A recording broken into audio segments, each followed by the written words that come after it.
Global warming.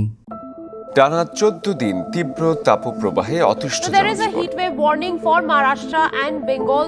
Temperatures in Kolkata are set to touch 41 degrees today.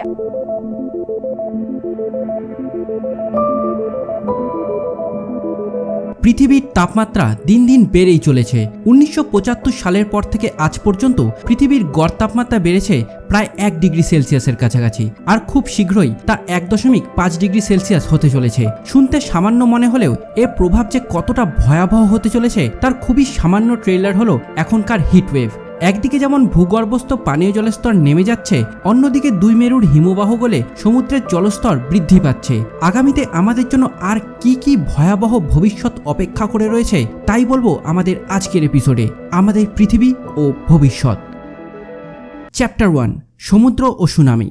Mumbai, New York, Sydney, Tokyo পৃথিবীর অনেক বড় বড় প্রভাবশালী অর্থনৈতিক কেন্দ্র গড়ে উঠেছে সমুদ্রের ধারেই। অতীতে সমুদ্রপথে আন্তর্জাতিক বাণিজ্য ও যোগাযোগের সুবিধার জন্য উপকূলবর্তী এই শহরগুলোর নির্মাণ করা হয়। ধীরে ধীরে বেশিরভাগ উপকূলবর্তী শহরগুলোই অর্থনৈতিক কেন্দ্রে পরিণত হয়। হলিউডে আমরা অনেক সিনেমাতেই দেখেছি একটা বিশাল বড় সুনামি গ্রাস করে ফেলেছে গোটা একটা শহর। 36টি শহর যা সবার প্রথমে ডুবে যেতে চলেছে, তার মধ্যে রয়েছে ভারতের মুম্বাই ও কলকাতাও। কিন্তু এই সব কিছুই আগামীতে হয়তো ঘটতে চলেছে। এখন যেই সুনামি আমরা লক্ষ্য করি তার থেকে কয়েক গুণ বেশি আর বড় সুনামি ধেয়ে আসবে উপকূলবর্তী সমস্ত শহরে। কিন্তু কেন এমন ঘটতে চলেছে?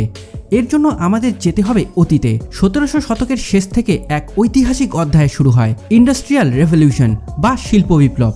নতুন নতুন কলকারখানা গড়ে উঠতে থাকে, মানুষ ধীরে ধীরে আরও আধুনিক, আরও উন্নত হতে থাকে। নতুন নতুন আবিষ্কারের সাথে কলকারখানা, গাড়ির ধোঁয়া, গ্যাস, যুদ্ধ, বিস্ফোরণ সমস্ত কিছুই ধীরে ধীরে পৃথিবীর বায়ুমণ্ডলকে দূষিত, গরম, আরও বিষাক্ত করে তুলছে। 1975 সালের পর থেকে যা বেড়েছে প্রায় 10 গুণ। আর এর ডাইরেক্ট প্রভাব পড়েছে পৃথিবীর দুই মেরু ও হিমালয়ের হিমবাহে। 210 জন বৈজ্ঞানিকের রিসার্চের একটি প্রতিবেদন বলে 2100 সাল নাগাদ এই হিমবাহের অর্ধেক কলে নিঃশেষ হবে। এর উপর প্রত্যক্ষ ও পরোক্ষভাবে নির্ভরশীল 200 কোটি মানুষের জীবন ভয়াবহ আকার ধারণ করবে। প্রথমে প্রবল বন্যা, আর তারপর হবে অন্তহীন খরা।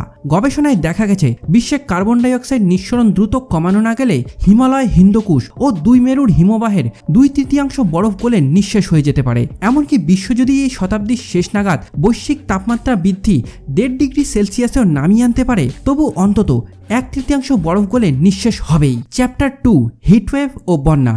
ইদানিং কিছু মিমসের লক্ষ্য করবেন, তারা তাদের শহর কলকাতা বা ঢাকাকে মরুভূমির সাথে তুলনা করছেন, এমনকি তার থেকেও বেশি গরম অনুভব করছেন সবাই। তাপমাত্রা বাড়লে শুধু যে হিটওয়েভ হবে তা নয়, ন্যাশনাল জিওগ্রাফিক্সের মতে উচ্চ তাপমাত্রা বৃষ্টিপাত ও বরফপাতেরও কারণ হয়। পৃথিবীর বায়ুমণ্ডল যখন প্রচণ্ড গরম হয়ে যায় তখন বিভিন্ন সাইক্লোন, ঝড় ধেয়ে আসে। আর বিগত কয়েক বছরে নিশ্চয়ই লক্ষ্য করেছেন কি ভয়াবহ ধ্বংসলীলা চালিয়েছে এই সাইক্লোন, ঝড়। আমফানের কথা নিশ্চয়ই মনে আছে।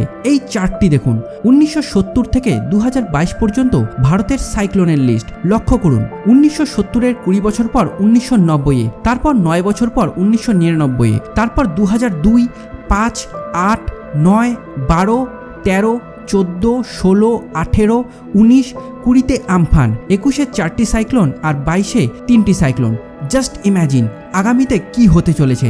এরপর আসবে বন্যা। বৃষ্টিপাতে গত বছর বাংলাদেশ ও আসামের বন্যা এর জলজন্ত উদাহরণ, যা কেড়ে নেয় প্রায় 300-র অধিক মানুষের প্রাণ। ধীরে ধীরে আমাদের আবহাওয়া আরও এক্সট্রিম, আরও চরম পর্যায়ে পৌঁছে যাচ্ছে। কল্পনা করতেও ভয় হয় আমরা আগামীতে কি সমস্যার সম্মুখীন হতে চলেছি। কনক্লুশন, এই চরম আবহাওয়ার জন্য দায়ী তাহলে কে? দায়ী আপনি, দায়ী আমি, দায়ী আমরা সবাই। আর আমাদের সবাইকেই দায়িত্ব নিয়ে এই গ্লোবাল ওয়ার্মিং কমিয়ে আনতে হবে।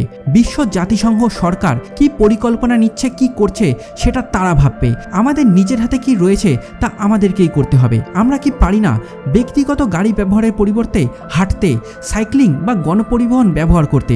এতে বাতাসে কার্বন নির্গমন যেমন কমে আসবে, এর পাশাপাশি আমরা নিজেদেরকে ফিটও রাখতে পারবো। এসি, ওয়াশিং মেশিনের ব্যবহার যতটা পারবো কম ব্যবহার করব এবং সবথেকে বড়, অন্যদের এই বিষয়ে অবগত করব। তাদের এই ভিডিওটি শেয়ার করে বলুন আমাদের ভবিষ্যৎ কি হতে চলেছে। একমাত্র আমরাই পারি আমাদের ভবিষ্যৎ সুরক্ষিত রাখতে। আর মনে রাখবেন, পরিবর্তন আসবে ধীরে ধীরে, কারণ বিন্দু বিন্দুতেই সিন্ধু হয়। Thank you for watching.